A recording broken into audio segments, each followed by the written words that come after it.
How to split screen in CapCut PC.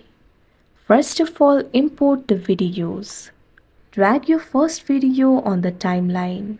I'm just going to select it from the library. You can import yours if you want.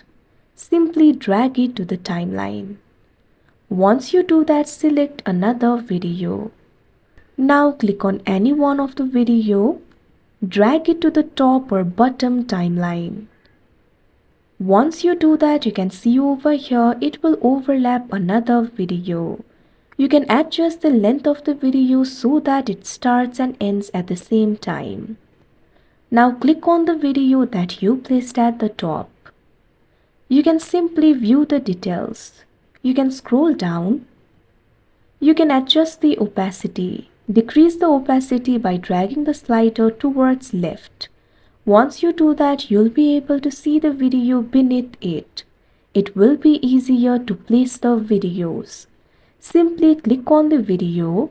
Now what you have to do is simply drag it and place it in the area where you want to position it.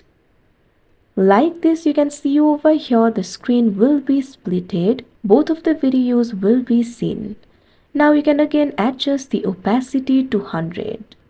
Once you do that, you can see over here you've successfully splitted the screen. If you play the video, both of the videos will be played at the same time on the screen. Like this, you can split screen in CapCut PC. That's it for this video. Thank you for watching.